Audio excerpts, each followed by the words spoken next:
Welcome back to my journey through this wonderful game. Part 4, I think it is. Let's see, what did we do last time?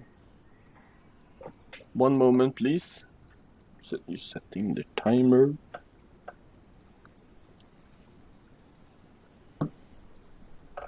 Okay. A new sun has risen, and the choice of how to spend it is yours. You have only a short time to discover the wonders of this valley, to survive, learn, and grow before the No-Tails discover your presence and come for you. From now on, you shall be your own guide. Remember what you have learned. Hunt when you're hungry, rest when injured, and make good use of the body and mind you have to discover the secrets of Heartborn Valley. A few dozen suns, if Darktooth is correct, and then you must leave this temporary den for the emerald reaches of the Great Green, that vast, unclaimed empire of trees which lies coldward from here. Your destiny is now in your jaws. The world is yours to discover, as it is for all life. It is, was, and shall be.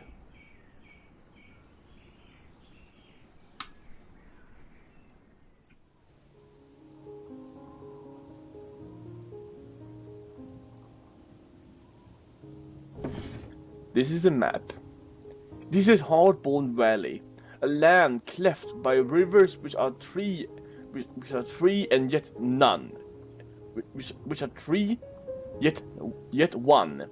It was formerly the territory of one of your creators, but it was slain. But it was slain by the No-Tails, and they will surely destroy you as well if you are found. Explore, hunt, and gather treasure, but do not stay too long. When you are satisfied, you must escape to the Great Green, the first forest, the entrance to which lies Riceward, along the Coldward fork of the river.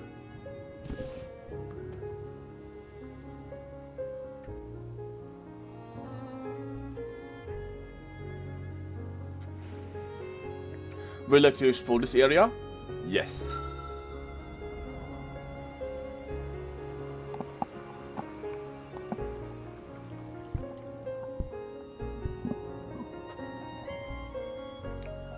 Following the warbird bank of one of the river forks, the oily, smoky smell of the tailless is carried on the wind.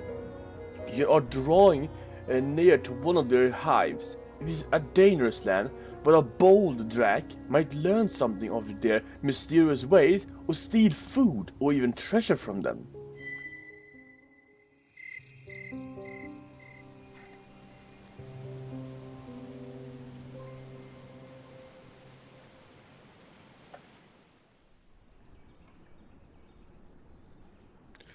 A new sun has risen. You have marked it with a claw mark upon the wall of your den. You may leave for the entrance to explore Heartbone Valley or enter Dreamer Knock to rest.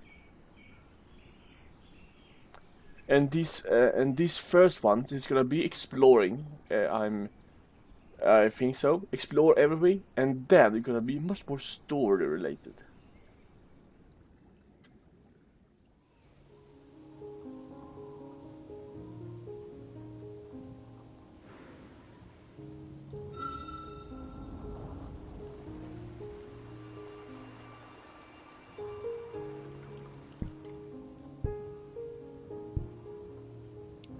Traveling riceward from the conflux reveals steep slopes and high hills. Rugged terrain such as this is not easy on the legs, but treasure in mountains hassling.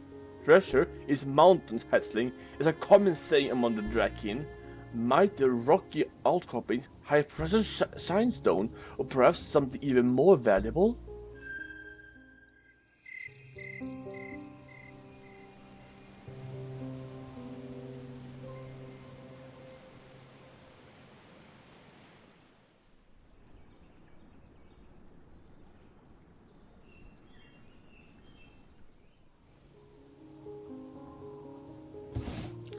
I think it's time to eat. Let's see. Shall we take here? Would you like to hunt here for the sun? Yes. There are several scents on the air, one familiar to this place, but a few others. Which will you follow?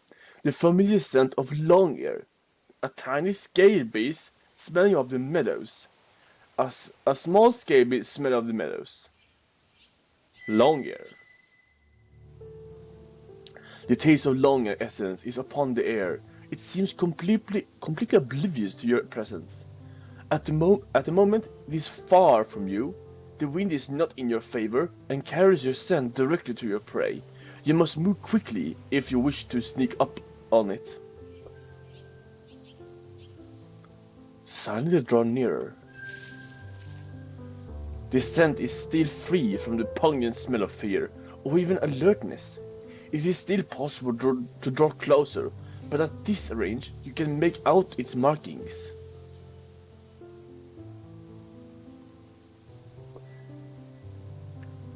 Soren draw even nearer. It is completely oblivious to your presence. It is less than a body's length away from you, so very, very close. Strike.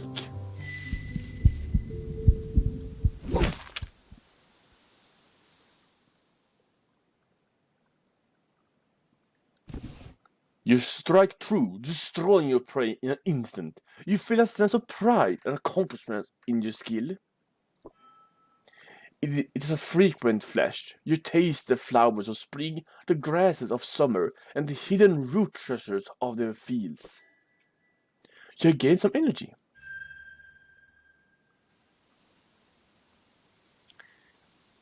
More long air.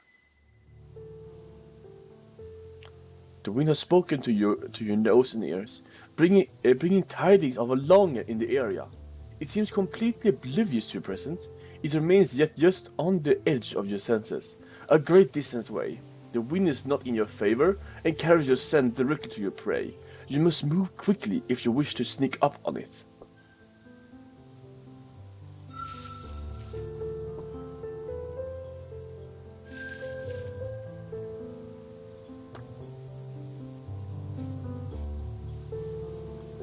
It's just, I give you a quick... I'm pretty sure I read this before.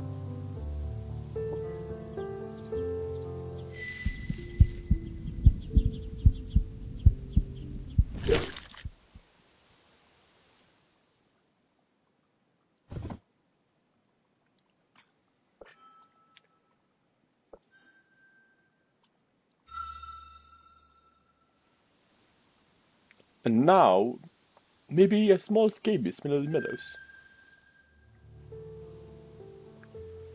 You caught the scent of a death-bite tail beast on the breeze.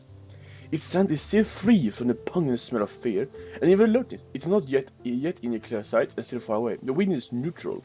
It will not affect its hunt.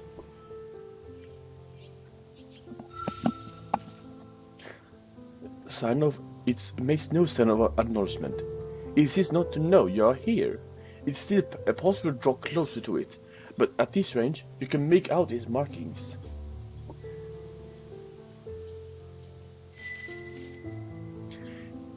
You're free from pungent smell of fear.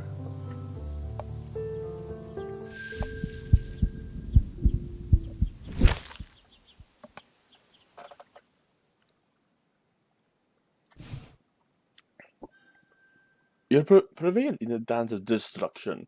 What will you do with this now silent body of the deathbite? Consumed raw?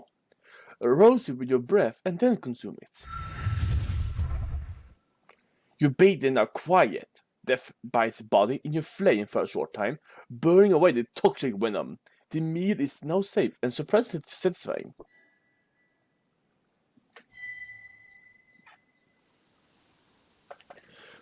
The sun hangs low in the sky, signaling the end of this hunt.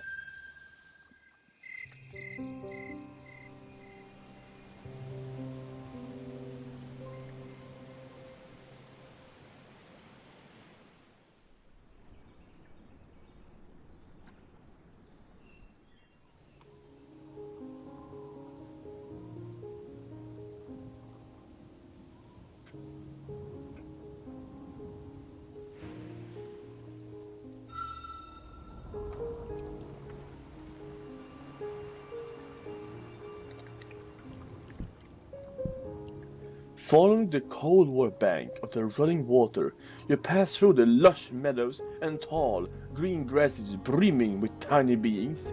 Where the two rivers become one, a deep pool calls for further exploration. You have heard of swimming, but not yet tried it. Perhaps it is time.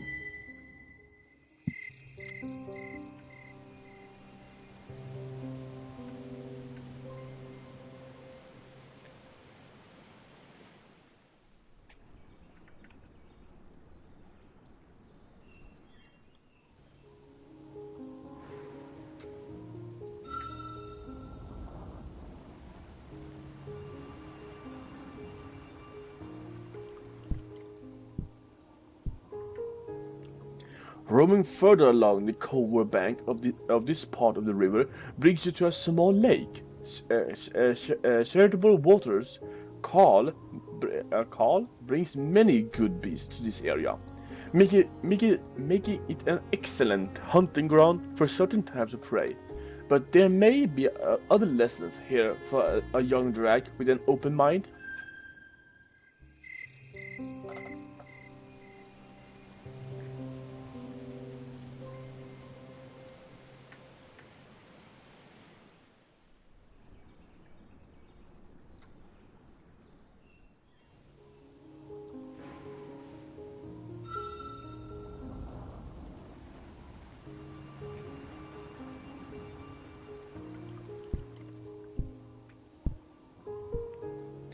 You have reached the end of one of the two river forks, which give Heartborn Valley its name. Somewhere in this area lies the entrance to the deep forest, the Great Green, to which you must escape before the notice find you.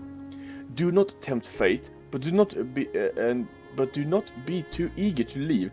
Once you do, you may not return, and the opportunities for new knowledge and treasure are many. But here and elsewhere in the valley. Both here and elsewhere in the valley. And now, my followers in this journey, now the fun part begins. I know that... A moment. I know that I have not explored all, but my experience, this part is not worth it, if you ask me. I do not find it truly worth it, at least. Maybe you people that maybe become inspired by this finds it interesting, not me. Now, what should I do?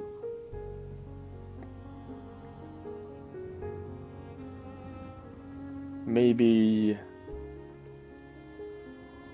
here. We'll have to investigate this area. Yes.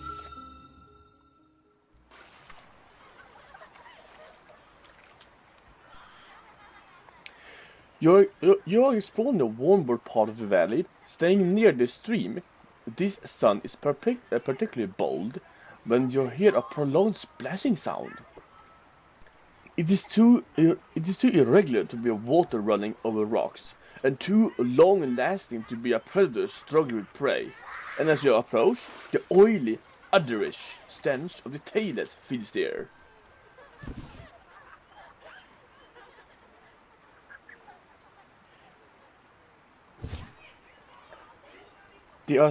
They are smaller than the no-tail which you saw before. Their scent is cleaner and newer, but still disturbing. They may be hatchlings of their kind. Two are play fighting as young Furbies sometimes do, holding their battle skills. With two more watch, emitting a whooping, barking song. A fifth sits alone on the bank, doing something strange with his forepaws. What you do? Attempt to communicate, ambush them, simply observe. Withdraw quickly to safety. Now, if I may remember correctly, attempt to communicate, ambush. No, not ambushing them. Attempt to communicate.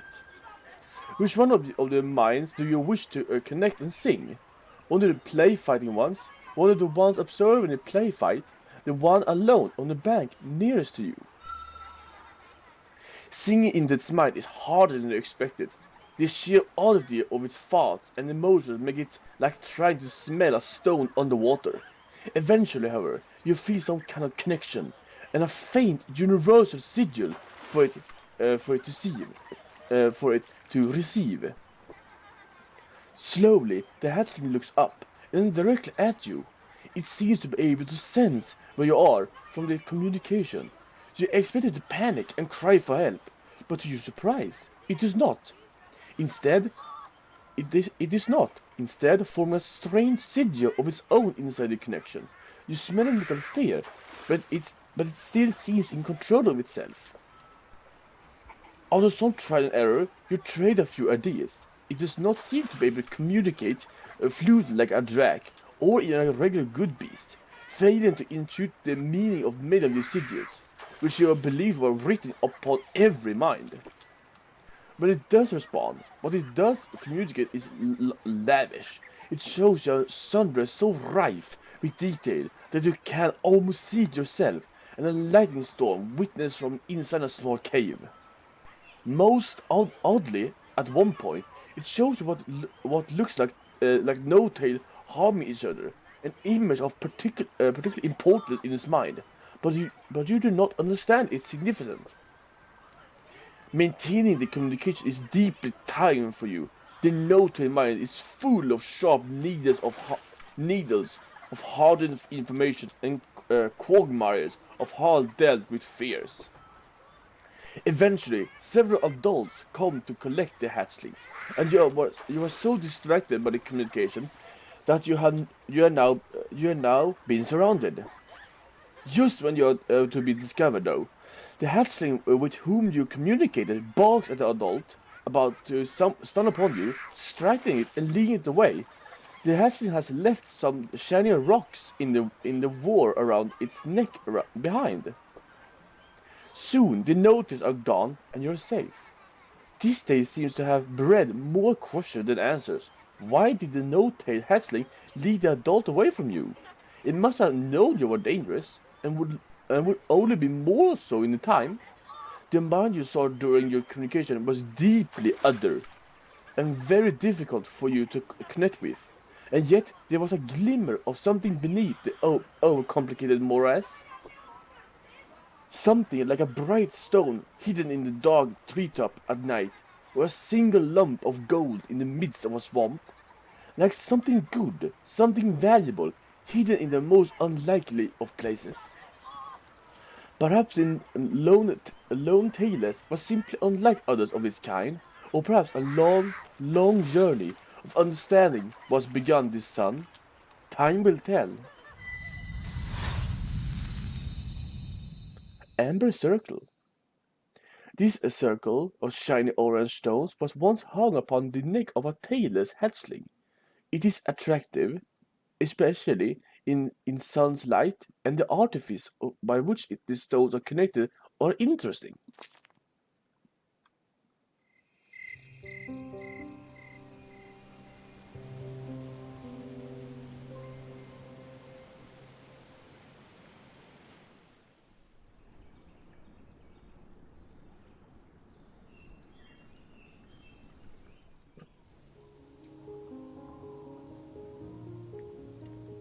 I think that is enough for this time. I see you everyone in my next part 5 if I remember correctly. Well, goodbye. Like, leave a comment if you I would really appreciate it. Goodbye.